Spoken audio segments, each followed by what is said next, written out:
there's incredible opportunity to be nimble, to try new things, to move plans ahead. Like, oh, I think I'm going to do that in 1 year or 3 years or 5 years. And they're like, nope, I need to do it right now. And I need to figure it out. And I cannot be a perfectionist about it. I need to dive in and make it happen.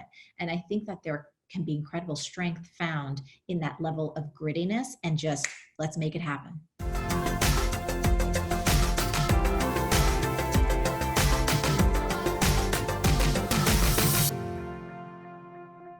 Welcome back to the Get Loved Up podcast. Today, I have a very special guest for you. Today, we are sitting down with Marie Forleo, my personal online business mentor, and she can be yours too, but we'll get to that. But first of all, let me read her receipts and tell you how awesome she is. She's a born and raised Jersey girl with nothing more than a passion, a laptop, and a dream. Marie Forleo created a socially conscious digital empire that inspires millions across the globe. Named by Oprah as a thought leader for the next generation, she's the star of the award-winning MarieTV with over 54 million views and host of the Marie Forleo podcast with 14 million downloads. Marie has taught entrepreneurs, like myself, artists, multi-passionate go-getters from all walks of life how to dream big and back it up with daily actions to create results. She runs an acclaimed business training program, B-School, which I've taken, and her recent book, Everything is Figureoutable, was an instant New York Times bestseller. Marie, welcome. Thank you so much for having me on. This is so fun. You know, I just have to start out with just saying your personality and the fun and the zest and the soul that you bring to the world through doing what you do just instantly captivated my heart. And I know in a time where people find it very hard to be authentic, were you just born like, this is who I am, so what? Or did you ever have insecurities about being so full and big? Because you take up space in the world. So can you talk a little bit about, coming into your own? Oh, absolutely. I started my business at 23 and I was so full of insecurity and self-doubt. And I remember just having this notion of what a successful businesswoman should look like. And that was an image that I must have compiled, when I was 7 or 9 years old. And that image looked something like, big shoulder pads and being in this kind of glass office, having a corner office and being part of this kind of corporate world that I imagined existed. And so when I was starting my own business, I remember trying hard at first to sound really professional and to write really professional. I was so insecure about how young I was and the fact that I don't have an MBA or I don't come from, a family with a lot of advanced education. I'm like the first person in my family to even go to college. So I had all of these layers of insecurity. And when I tried to first craft my newsletter and start creating content and tried to sound like a professional businesswoman, my goodness, I fell so flat. It was horrible. It was awful. And after just so much struggle of, really confining myself and trying to fit myself into an image of who I thought I should be, I was like, screw this. I can't do this. It's not going to work. This is miserable. This is how I talk. I have a weird sense of humor. I use spicy, colorful language. I love hip hop. I love to dance. I love movement. I love all of these different things. And I feel like if I don't actually express that, there's no way I can move ahead. And when I finally gave myself permission to just be me and to express that sense of humor and to express my love and my feelings and all of my different interests in service to who I wanted to serve, I'll tell you, Koya, everything changed. That is beautiful. I love that story. And I love that you kind of gave yourself permission. And I feel like that sometimes when it's one thing to realize it, like, okay, I'm not being myself. Yes. But what tips would you give someone to really kind of leaning into who they are other than just do it? Because a lot of people, they're just, but I can't. Yes. You're saying jump and they're like, Yes. So I think, we kind of ease in through simple things. So for example, for me, it was writing my weekly content in my newsletter. And like, I've been doing email marketing since the year 2000, right? Which is 20 years ago. And a real breakthrough for me came when I sat down and I just started creating content and writing like I was writing to my best friend, right? That kind of eased it up. So using the same exact language that I would use if I were sitting across from my friend and having a cup of coffee or a cup of tea, or if I were about to call my friend and tell them about something amazing that I just learned or something that I really thought that they should know, I would write in that same voice.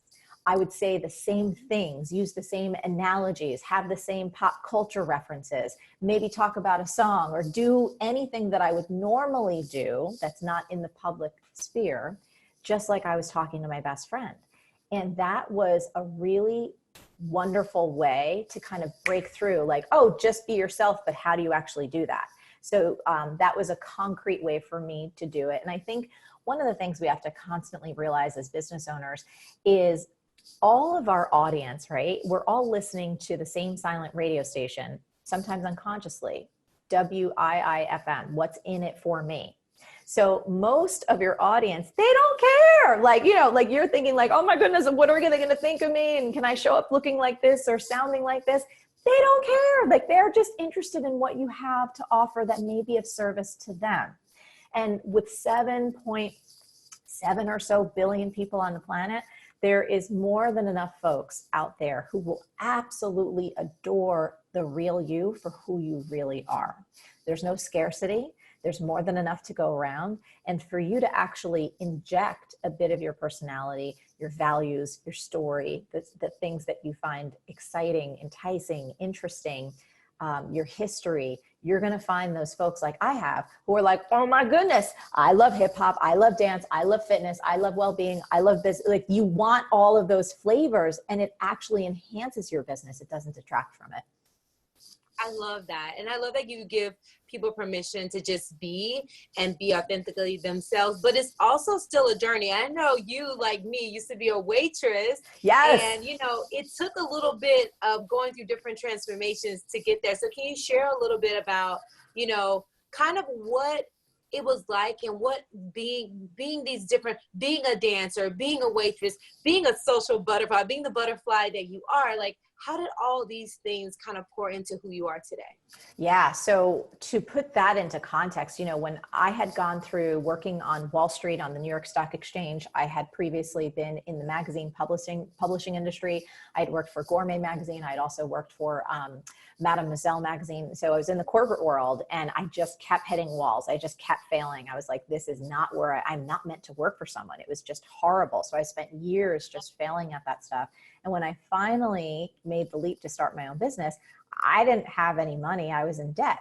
So the way that I was going to take care of myself, I lived in New York City, and that's not an inexpensive city, just like some of our big urban centers. I went back to waiting tables and bartending, which is how I helped put myself through college. So for the first 7 years of building my online business, I had tons of different side gigs as well, bartending and waiting tables. I also discovered, because, you know, my beginnings were through life coaching, and I was doing all of this personal development work, not only with my clients, but on myself too, because I wanted to have integrity. And I discovered that not only do I love the world of personal development and business development and spirituality, but I loved fitness and I loved dance and I love hip hop, but I'd never taken a professional dance class in my life. I had no training. I had no skills. I had just passion. And so when I was about 25, I gave myself permission to give it a go in the dance world. I'm kind of condensing a lot of stuff. But so I had this incredible, probably 5 to 6 year career as a fitness / dance instructor around New York City. And I eventually became a Nike elite athlete and master trainer. And the reason I'm saying all this is because I had realized about at that point in my mid 20s, I wasn't just a typical entrepreneur. Like every time people would ask me, you know, so what do you do for a living?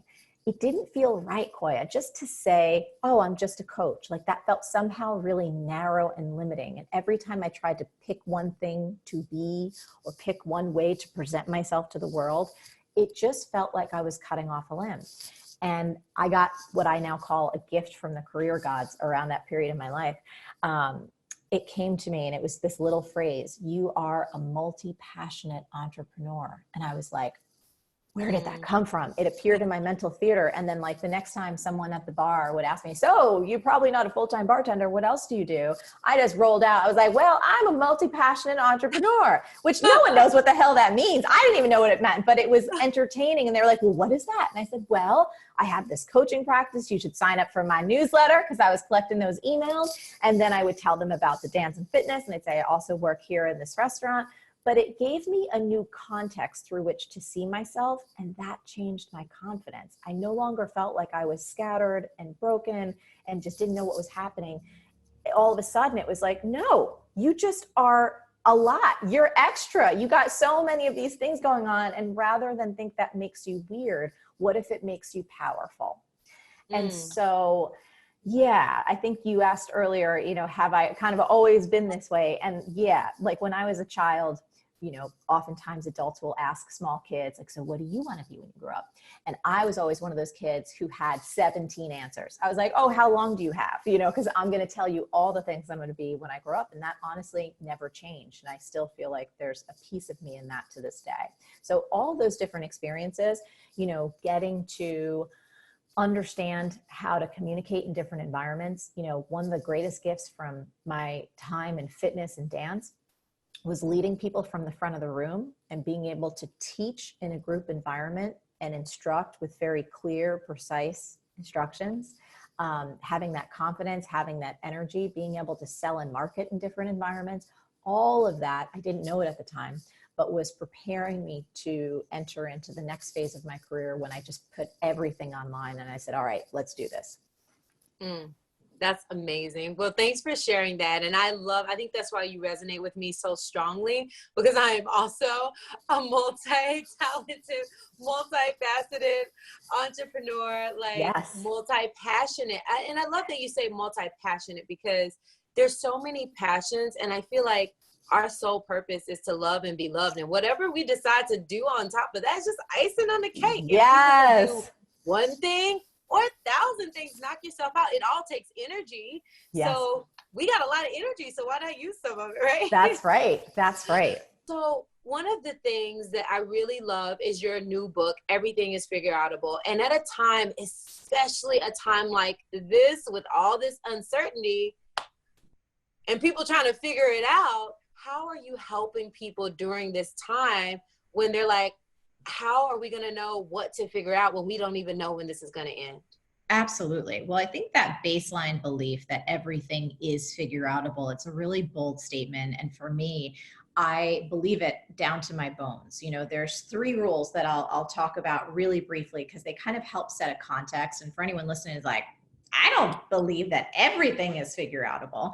Hopefully they'll go and read the book because we explain it all. But I'll say this, the 3 rules of the figure outable philosophy are: 1, all problems or dreams are figure outable. 2, if a problem isn't figure outable, it isn't really a problem. It's a fact of life or a law of nature, like death or gravity. Rule number 3, you may not care enough to solve this particular problem or reach this particular dream, and that's okay. Go find something that you do care deeply about and move back to rule number 1. That little 3-rule system helps give us a mental container through which we can use the figure outable philosophy for its intended purpose, which is to help us identify and really awaken our potential, our ingenuity, and our ability to find or make a way ahead in a positive manner out of any situation. So during these times, right, there's so much uncertainty. I think uncertainty is one of the most difficult things for us human beings to navigate. We like to be in control. We like to know what's coming ahead. And this is unprecedented. None of us know what's going to happen. But I think if you hold on to that root belief that everything is figure outable, and somehow, both individually and collectively, we are going to figure it out. We may not be able to figure out the next 20 steps or even 10 steps, but what can we do today to figure out how to stay healthy and strong and take care of the people around us? Then tomorrow, what can we do to figure out this day and this day? And I think if you break it down in that manner and keep it very simple and very close to the present moment, it takes on a new life, and then it starts to feel manageable. I love that, because it just feels like you're saying, like, just take it one day at a time, you 100%. know, and be present, which is what I teach and study. And yoga is all about, like, being present with your feeling, honoring your feelings, honoring your fears, honoring the trauma. Like, some people didn't make it. Some people are very sick. Some people are on the front line. And so me, when I start feeling like not so good or complaining, or I'm just like, you know what? There's so many people struggling. I should be grateful that I can breathe, that I could do my work online. And it just puts things in perspective. And I Yes. feel like when you shift your mindset to gratitude, it can get you out of a funk really fast. Oh, I feel like gratitude, and I call appreciation. I feel like appreciation is almost like gratitude in action. So it's where you take that feeling that's inside and then you take it almost one step further, where you appreciate someone, you verbally acknowledge them, you send a note, a text, a video, a letter, whatever you want to do to let someone know how you appreciate either who they're being, the effort that they're making, what they're doing in this world. I think that allows us to keep that perspective really in mind. And then even more so during a time like this, connect it to strengthen those relationships, to nurture our sense of being close to people, even though we can't be close to them physically right now. Right. And I know, we don't have to go too far down this rabbit hole, but there's just a lot of fear because there's so much in the media and the news about everything from like radiation and 5G to like government conspiracy, like just all these things. And I'm sure it's coming across your plate too. And I've been in a space where I'm stepping into my power and stepping into my voice and learning how to speak to these things. And I just wanted to know, do you have anything to share around the news, the media, and just how to take that energy and channel it? Oh, absolutely. I think that it's so vital. We actually just did a whole episode on the Marie Forleo podcast about the power of good news. And more importantly, not just good news to be positive and Pollyanna, but really understanding the brain science of it. You know, our brains are wired to pay more attention to what's negative than positive. It's called negativity bias. And research shows that for every one negative instance or experience that we perceive, we actually need to counterbalance it, not with one positive, but 5. That starts to put things into perspective for us. So if you're waking up in the morning and looking at the headlines, which by the way, understanding a bit about news media, an old adage that they've had for decades now is, if it bleeds, it leads. Because the news media understands very clearly negativity bias. So we are going to pay attention more to negative headlines. That's what gets us to pay attention. That's what feeds the advertising. That's what keeps them in business.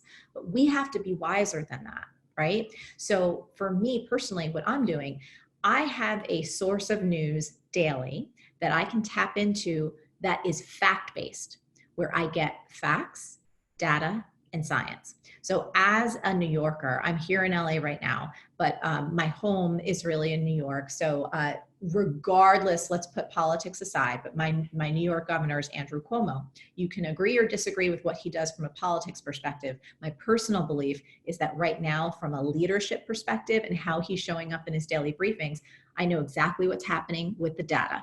I see what's happening with the science. And then when he's going to tell us his personal opinion, Koya, you'll love this. He puts up a new screen that says, this is now my personal opinion. So that we get to go, okay, I can hear your personal opinion. I can agree or disagree, but we have a delineation there. And I also appreciate that he builds in a lot of empathy and stories about how this entire experience is impacting him and his family and what he believes that we can all do better as individuals and collectively as a society. So how does this relate to the news media? I think for each of us, no matter where you are, to find some source of news that you resonate with, that you know and can feel in your body, that is fact-based, where you can get the facts so you can be a responsible, informed citizen, but you limit it to one little serving a day and then you get your butt out. So it requires bringing more awareness and consciousness to our habits. Again, you know, I have my phone right here. I know so many of us wake up, might be the first thing that we check, or because this is a global pandemic, we find ourselves having the news on more often, or maybe checking more often just because of what's happening. And I think we need to not do that, to get that one serving a day. And then to counterbalance, find more sources of good news, because there are lots of sources of good news. I love watching NBC Nightly News with Lester Holt. That's like one of the things I've always enjoyed. And usually at the end of every single nightly news, there's a good news section. They talk about inspiring America, or there's just some human interest story that is so moving about everyday people that are doing extraordinary things to support one another and to care for one another and to take care of different communities around the country and around the world. So I think actively either looking for good news, or guess what, make your own good news. This was a simple example that I found that I thought was so cool. There's a woman, she's single, she is in quarantine, she doesn't have a spouse, she doesn't have children, really feeling lonely, right? And she said, you know what, I just don't want to sit around and just feel bad for myself that I'm alone in this thing. So she went into her fridge and she cooked up an enormous tray of eggplant parmesan, like big tray, using what she had. And then she went on Nextdoor, that app that helps connect neighbors to each other. And she said, hey, I just baked a whole big thing of eggplant parm. If anyone in the neighborhood is having trouble getting food or is food insecure right now, I've packaged them into individual servings with tinfoil. It's on my porch. You can just go grab it. Just go grab it. It's free and it's for you. She made her own good news, right? So she's not just serving up that little eggplant parm that she, that she decided to make, but she's also doing something for her community. So in the context of news, I'd say one serving a day of the traditional stuff from a source that you feel that you can trust, counterbalance with a lot of good things. And if you can't find some good news, go make some good news. I love that. And I'm definitely going to go check them out because I haven't so far. And I love that you gave us your own personal tips. So I would love to have some more things based on the news that you've gathered. What are some of the things you're personally doing? We know this is your personal thing. You're not recommending it to anyone, but I would love to know some of the personal precautions that you've been taking at this time. Oh, absolutely. So early on, for better or worse, my intuition was like, this is real and this is serious. So I had actually told our entire team, I said, guys, I really think everyone needs to have at least 4 weeks of food in the house. And they were like, wait, what? And I said, yes. So we had kind of early on just done some shopping for those basic things where you could just make some soups, you know what I mean? You could like kind of make some smoothies and shakes and just have things set up, because I felt, you know what? The best service I can do is not getting sick and being another person in the healthcare system where they're so overburdened right now, right? And so personally, what we're doing is just minimizing our shopping so that we're out as little as possible. Here in California, we're required to wear face masks if we go outside. So even if I walk the dog or I go and take a bike ride, make sure that we're taken care of, that we're suited up. When we're bringing stuff into the house, we have like a whole system to clean things off, again, just to make sure that we can keep ourselves healthy and strong, because the more people that can do that, the better chance we're giving our frontline workers of them not getting sick, other folks, if we have to go out to the post office or wherever, trying to take care of each other. And then really just doing the basics of self-care. Like, I'm loving working out at home. I love moving my body. Movement is magic. And I always love being in the gym when that was a reality. But right now I'm like, look at this blessing. I'm discovering all these new folks and all these new ways to work out on YouTube. And my goodness, today I feel like my energy is only like, I can do a 15-minute workout. And you know what? There's like 3,000 15-minute workouts I can try. And then, getting enough sleep, being really kind to myself, and just trying my best to stay in touch with folks that I know might be having a tough time right now. Sending those text messages, giving them a call, seeing what I can do if there's anything that they might need from me. And then in our business, we have thousands and thousands of B-schoolers right now. We're getting ready to open up our next program, which is a writing program called the Copy Cure. So from a business and career perspective, I've got a full deck. So keeping myself strong and clear is vital so I can continue to lead. I love that. And thanks for sharing your own personal things. I think a lot of us sharing just like things that no matter what, like I think it's important to have like enough food in your house for 2 to 4 weeks, not loads and loads of like toilet paper or anything like that, but just like another food. And I feel like it's helping us practice, like, you know, getting more sleep and spending more time. And me personally, I've been connected with my family more than I ever have been in my life, connected with my friends more than I ever have in my life, and honestly connected with my community, because I do lives every day. So I'm more connected, even Yes. though we're separate, I'm more connected than I've ever been in my life to everyone. I agree with that 120%. I'll share, we've been doing these things that just came to my mind when this all started, called Self-Care Saturday. I think this will be like our 5th or 6th week right now. And they're just free, like, you know, going live with your community and teaching people different tools or bringing on different guests and, you know, having some fun and dancing. I agree with you. I think that there are so many blessings that can come out of this incredibly challenging, painful period, but we have to focus on finding them, right? It's like, we got to mine for that gold, mine for that gold. One of the questions I've been asking myself, you were asking what are my personal practices, and I say this every night with Josh, and I will practice it with myself and journaling during the day. But here's the question. What are the lessons that I don't want to forget from this time? What are the lessons that I don't want to forget from this time? Personally, professionally, collectively, family-wise, health-wise, all this stuff. I mean, another one for me, I cannot believe previous to this, when I look at my bills, how much money I was spending on like takeout or restaurants. And again, I love restaurants. I'm a service. I will support restaurants. I want them to stay open. So it's not about an either or, it's a both and. But just even recognizing how I assumed it was going to take so much work and so hard to cook all the time, given all the things that I do for the business. And I'm like, that was not true at all. Like, not true. And your point with family, had some of the best conversations personally over these past few weeks, and so much more frequent and so much deeper and realer than ever before. And like the time saving, even just having little meetups with friends, like, hey, it's happy hour time, or we're cooking this dinner and we're cooking this dinner. And it was like in LA where I am now, usually you have to plan, you know, weeks in advance to navigate traffic or whatever. And now it's like, oh my goodness, we all had this beautiful date. No one traveled. We connected. We had deeper conversations than usual. And we didn't spend any time in the car, which is great for the environment. So great. And I know a lot of people are talking about like the environment, and Mother Earth is thriving right now without all the planes and the cars and all that. And I think that is, you know, that silver lining that we can look at and pull out of.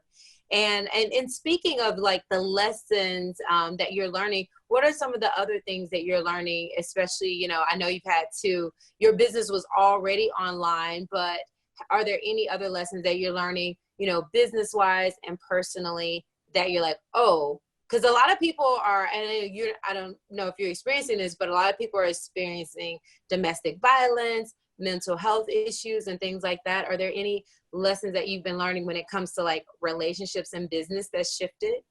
So in our company, it's been more important than ever that our customer happiness team, so that's the biggest team in our company. That's the front-facing team that is supporting all of our active customers, our B-School students, everyone like that. But it's also the team that supports everyone that just writes to us. So one of the beautiful blessings, and at times it can be a really big responsibility of our brand, is the fact that people feel connected to me. So they feel like they know me. Therefore, in times of hardship or when things are tough, sometimes these folks don't have anyone else to talk to who's going to be a kind and sympathetic and loving ear. So we're receiving a lot of communications from individual souls who are in really extraordinarily challenging situations. And so for me as a business leader, to give even more support to my customer happiness team and to continue to ask them, what do they need from me to help them show up as fully and with big hearts and with additional resourcing if needed, to be able to deliver that love and support to our people in a way that is not usually coming in outside of a global pandemic. So that looked like for me giving our customer happiness team extra paid time off, because compassion fatigue is a real thing. And when you're spending hours and hours and hours every day receiving someone's pain and receiving difficulty, that takes a while to process. You know what I mean? And you have to have more space to be able to come back to your own center and strength so that you can show up again at the highest level. So that's been a good lesson. Another lesson for me is realizing how many more people we need, because one of my missions is to give people the tools they need to change their lives and to do so in a really loving way. And we do need even more of a customer happiness team. So we're in the middle of hiring right now, which is great. I think another business lesson that we've learned is how important it is to have cash reserves. So as an individual, I am a person who really believes, like, I love money. I make no apologies for that. I love it because it is a tool that can be used for transformative goodness in this world. And I think that more big-hearted, creative people who feel that way, who are empowered around money, that's when we're going to start to actively, collectively be able to use that tool to create a better future for us all. So the fact that we have had cash reserves, that I was able to tell my team from the onset, you do not have a thing to worry about. We need to stay rooted and focused on serving our customers and serving our audience during this extraordinary time, re-cemented for me how much that practice of having cash reserves is vital, not just for business owners, but for individuals too. And like, I'm even setting bigger goals for myself because, Koya, let's be honest, we don't know if this is the last time. That it's not, right? Things happen. We live in a universe and we live in a world where most of it is out of our control. So one of the other lessons is like, what can we do from this experience to be even stronger for the future for ourselves and each other? And I think looking at finances with a really honest lens is another great way to do it. Absolutely. And I think that goes back to your book, Everything is Figureoutable. We can figure out how at this time we can level up and elevate. And no matter what happens or when it stops happening, we're ready and we're stronger. Is it strong enough? We don't know, but all we can do is just keep going to that next level, that next evolution of ourselves. And I also love, and just have to give you so many props for the way that you love your team, because you have taught me, because I grew from when I started B school, it was just me, you know, and I knew I needed to get a team, and you inspired me. Okay, can't do it on myself. I got to get a team. And you know, and so I started to build a team, and now I have over 10 women that work with me, and I speak to them one-on-ones every week. We have team calls weekly, and just like, I love how that's a big part of your program, is how much you need to pour into your team. And it's scary for me being, you know, still a small business, like, you know, really saying, okay, I want to keep everyone on my team and we're going to get through this. And I know things are scary, and, you know, but it's because I did have a yoga teacher training in person, and now we've taken everything virtual. Yes. So it's a lot of work, a lot of shifting. But that one thing that I learned from you, just take care of your team. Your team is number one, and putting that into play and seeing like how much that matters. I think any entrepreneur out there, first, you can't do it all yourself. And second, when you get a team, love on them hard. Oh my goodness. Love on them hard.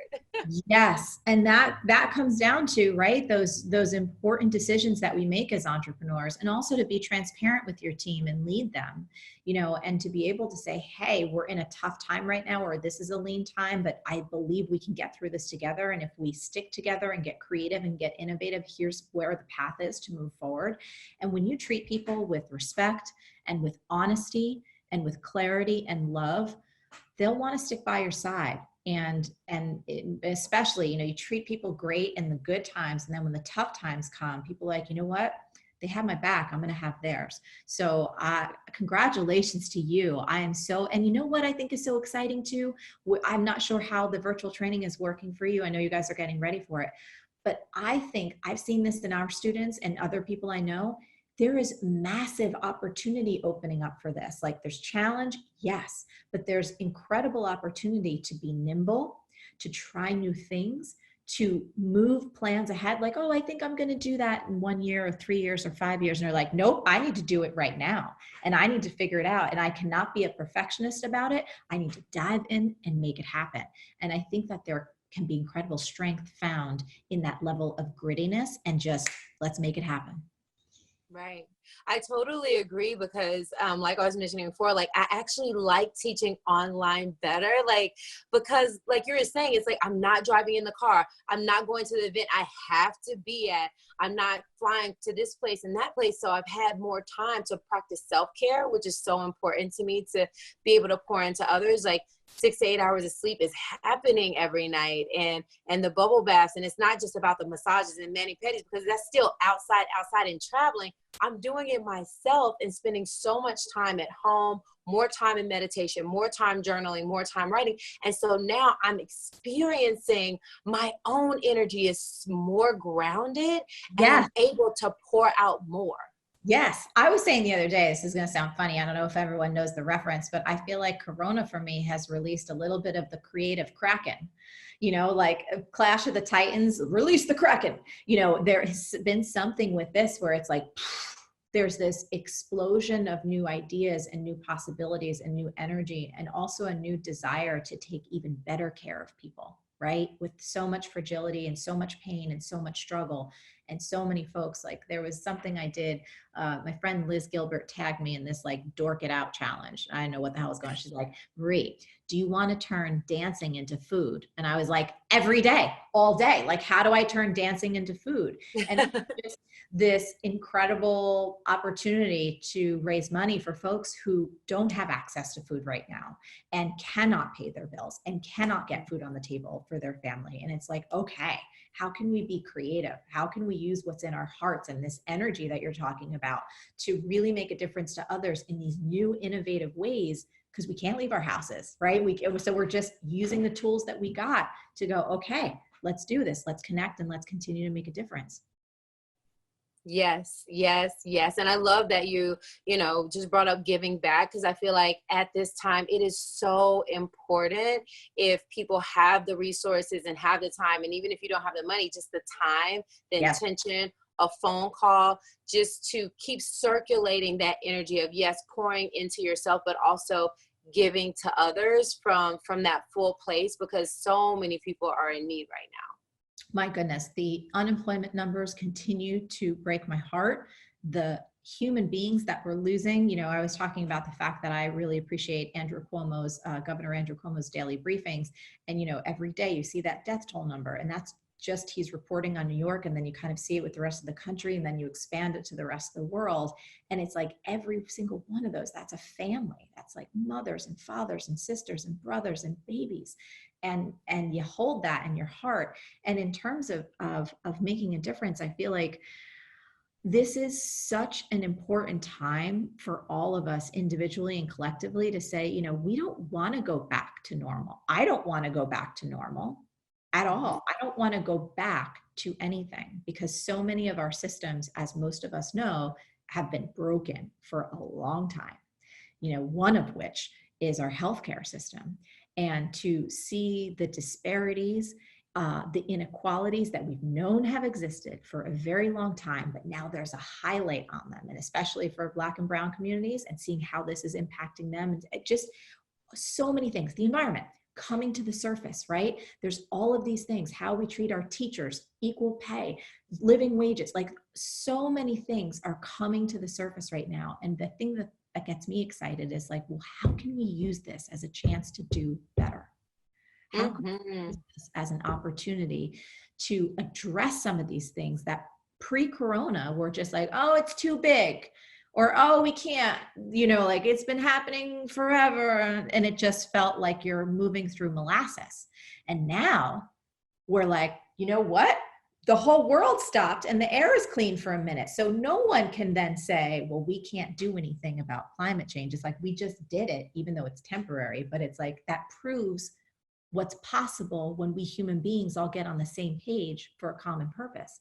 And how do we use this new insight to take care of some of the structural inequalities that have been with us for so long? And now we can say, you know what? No more. No more. We got to build a stronger, better future for all of us. That's right. No more. Woo, mic drop on that one. I just love it because, in my book, Let Your Fears Make You Fierce, I tell people fear is feedback. Fear is feedback to places within ourselves, within others, and within the world that needs more love and attention. And like you just said, all of the systematic oppression that happens every single day now is highlighted. So how can we, as thought leaders, look at these places, and how can we start to breathe more love into these areas? And I would love to hear, I know you have a couple initiatives that you're passionate about. So can you share a little bit about how can we be more mindful about what's going on? Why are some people suffering more than others? And how can we, as thought leaders, look and give back to those areas? Well, I think you highlighted something before that is important. It's like every day we have an opportunity to make a difference. And it might be in this moment, based on what you have available energy wise, is like just putting out a phone call and telling somebody that you love them and they matter to you and checking in. And that act of love, while seemingly insignificant, it's really not, because it gives someone strength and healing and a feeling that somebody else actually gives a damn about them. And that's healing. I think that in terms of larger societal issues, us holding leaders accountable, we've got a lot of elections coming up where we need to say, these are the things that are important to us as society. Like, I believe healthcare really is a human right. It should be. Can we make this happen? I was reading some story somewhere, it's probably on Instagram. I'm not going to remember the source right.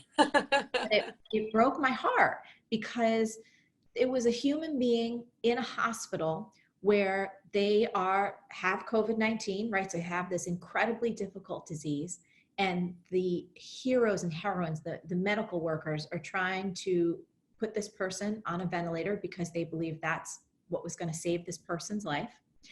And the person was resisting and saying, but who's going to pay for this? But who's going to pay for this? But who's going to pay for this?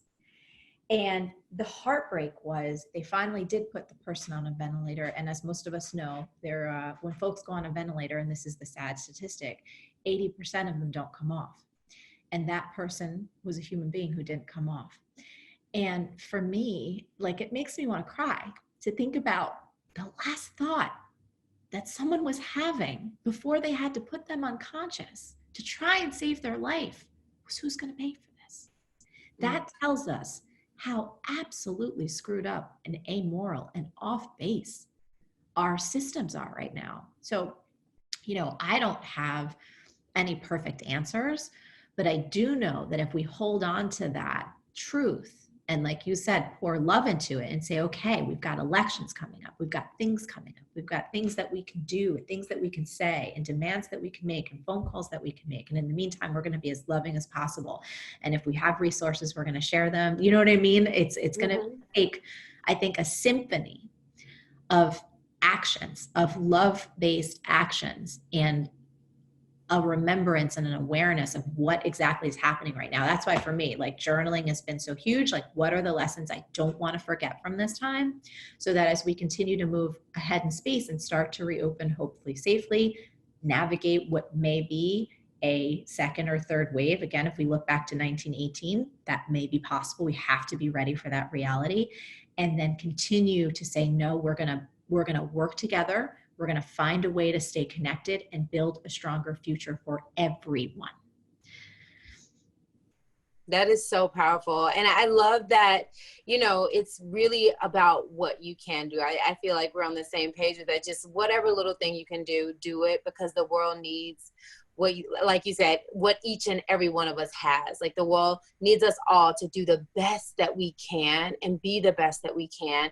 And just having the conversation, I feel like a lot of times we're in fear of having the conversation and talking about some of the harder topics. But I feel like just acknowledgement is the beginning. That's a step towards doing something about it. Yes, because it's going to take all of our ingenuity and all of our creativity and all of our best ideas and coming up with them and sharing them together and saying, okay, here's a problem. This is actually why I literally wrote this book, not knowing anything like this would ever happen. But if we look back in history, anything that we've accomplished as a human race, any breakthrough we've had, a polio vaccine, getting to the moon, like any breakthroughs we'd have in civil rights and social movements have been because one human being at least believed that was figure outable. And then they started working toward it. And then they started, they may not have used that exact phrase, right? But that's the spirit. That was the spirit. They believed something else was possible. They said, no, this isn't good enough. Something else is possible. So I think that if we band together at this time, and like you were sharing, like I always say at my shows, the world needs that very special gift that only you have. It's like we need the diversity of gifts and perspectives and ideas, to passionately debate about these things and say, okay, I have a potential solution. Oh, I have a potential solution. Do you know what I mean? And to work together to say, what can we do? Because it's not going to come from one person. It's going to come from really a symphony, a tapestry of our gifts and perspectives and people working towards that common goal of a more just and equitable world together. Absolutely. All together. And there's one question I like to ask, as we're heading towards the end. What does love mean to you? What a beautiful question. Love for me is like an unconditional pouring out of acceptance. It feels warm, like a warm honey. It feels like an envelopment. It feels like keeping my heart open and seeing and honoring the inherent goodness and the godlike quality in someone or something else. It's being with their timeless presence in such a way where I'm acknowledging their fullest potential and the rightness of who they are exactly as they are in this moment. So beautiful. So beautiful. And also one of your favorite shows of mine was around forgiveness. Yes. And I know me personally, I've been doing a lot of forgiveness work during this time. Can you share with us your philosophy, and have you come across any of that during this time for yourself? Yeah, so forgiveness is one of those really powerful practices, and it's not something that we're often taught about in school. And I remember the particular episode you're speaking about, someone asked me, this person betrayed my trust, and I want to forgive them, but should I still stay around them? And does forgiving them mean that I have to just go back into that same style of relationship again?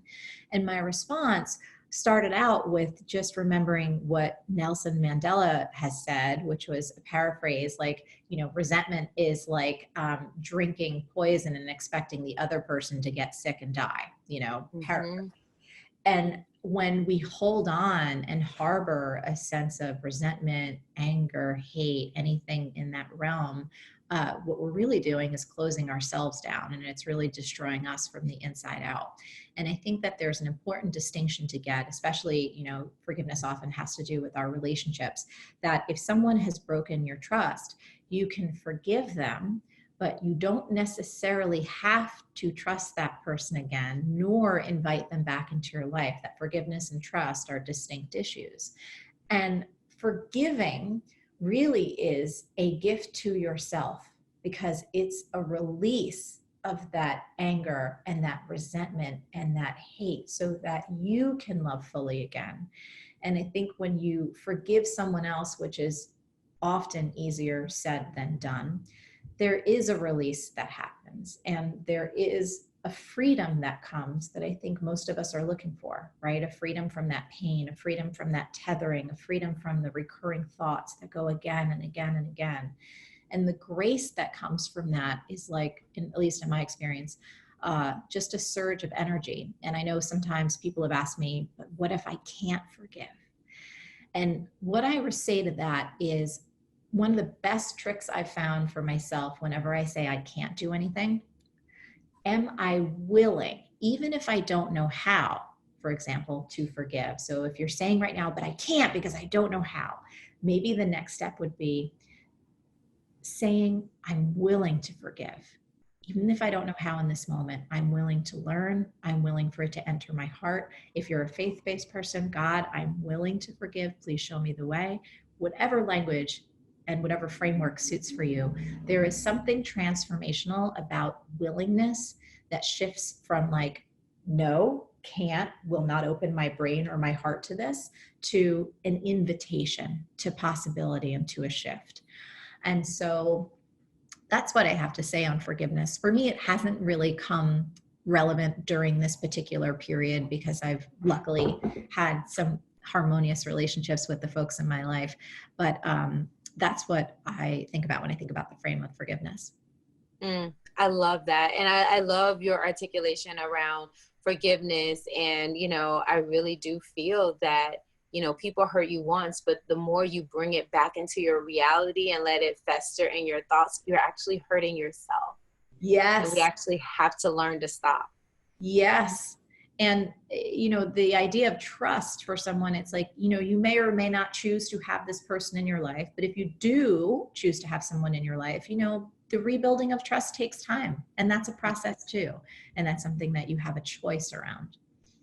I love it. I love it all. All right. So I like to ask some questions to give some people some insight on some more of your favorites. So right now, what are your top books that you're reading and really diving into during this time? There's one book, I wonder where it is. I'll tell you the topic, and I think it's Kate Rasworth.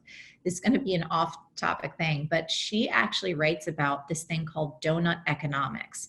And it's this whole thesis. She is an economist, and I think she's from the UK. And it's this brilliant new theory around why just unlimited growth is actually a sickness. And that's something I've believed for myself for a long time, because it's unsustainable. It doesn't take into account our environment or the impact that all of that endless growth has on the living systems with which we live. And so she has this entirely new theory of economics. And I'm like, this is brilliant. So that's my favorite book right now. That's the one that I'm digging into.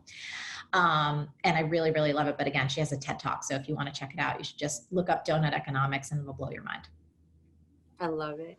And what about like your top 3 podcasts? Because I know you have your own, but are there? Yes. Okay. So do you want me to I'm going to give you a little confession right now. You gotta be ready for it. I'm going to shift the answer to TV shows because I don't listen to podcasts. And I'll tell you why.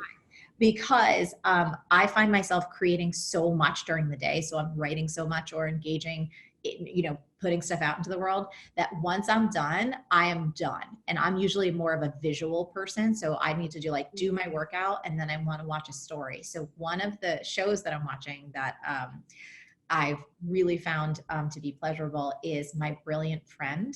It is on HBO, and it's the series about 2 little Italian girls. And I'm only a few episodes, and it's subtitled, and it's just I'm transported to this different world, and it's just been 100% brilliant.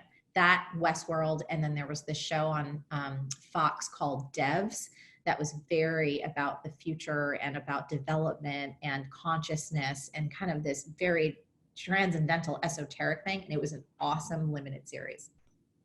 I love it. I love it. And I love you're like, TV, because I don't even have the TV.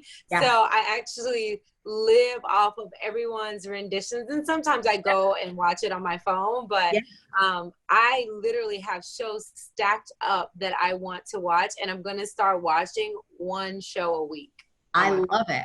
Yeah. I mean, there's some great storytelling happening right now. And for me, that storytelling component of being able to dive into a whole other universe and a whole other realm has been super lovely and super healing. I love it.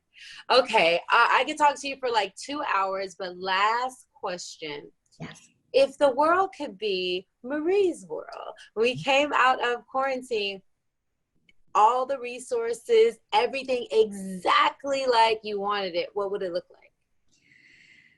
There would be a base level of dignity in terms of everyone would have access to healthcare without having to pay for it. So, I mean, universal worldwide healthcare, okay? No one would ever go hungry. There wouldn't be tens of thousands of human beings dying from starvation when we throw, at least up into this country, up to 40% of our food away. Like that would no longer happen. Universal basic income. I think it's a fantastic idea. I think that all around the world, the fact that we could have folks that could have money that shows up, because when people are stressed and anxious and fearful about their very survival, there is no possibility for them to be as creative and as loving and as connected as they possibly could be. So that would be a portion of it. Of course, we would have equality on every level, gender equality, racial equality, folks that have different disabilities, you name it, go across the board. We would absolutely friggin' have it. We would have representation in our government, again, go down the line for all of that. And we would actually operate in a way that was respective of Mother Earth. And we would have the reality of what donut economics are, is that there's actually an alive zone. And it's this shape where we're producing goods and services in a way that respects and replenishes the Earth's ecosystem. And that the goal of it is not growth for growth's sake, but the thriving of everyone. And that includes every human, that includes sentient beings, and that also includes our environmental system and the earth with which we live. And I think if we could get those things done, I'd be a happy camper.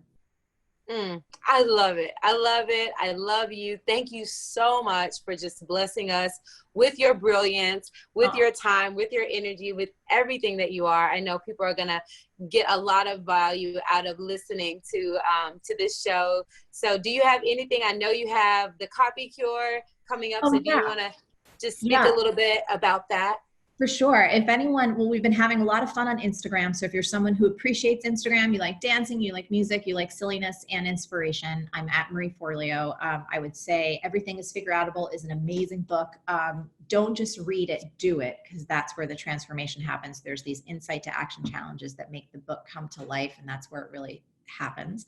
And then if you're someone who wants to use your voice to make a difference and you want to write more, you want to share a message, you want it to be an authentic expression of your values and your personality, come check out thecopycure.com. We have a free 7-day writing class. So you'll get writing tips every day. And if you want to take part in the bigger course, that's cool. But either which way, you'll get a lot of value from just the free writing tips that we give. And that's thecopycure.com. I love it. Well, thank you so much for your time. Appreciate you. Yes, it's been so good. So good. Thanks for having me on. Yes, it's been so great. I feel like that this is just the beginning of so much more. Because again, I recommend everyone go to B School. If you're into wellness, you're a wellness entrepreneur, you know, learning how to navigate this space online is so important. And I've also had the Copy Cure. It's been updated since, so I need to actually go and, you know, because you're a lifetime student, come back in. Yes. Absolutely. Absolutely. So we'll put all the links for that below so you guys can check that out and see if it's for you. And until next time, love yourself, love each other, love the world, one day at a time, one breath at a time. Peace and love.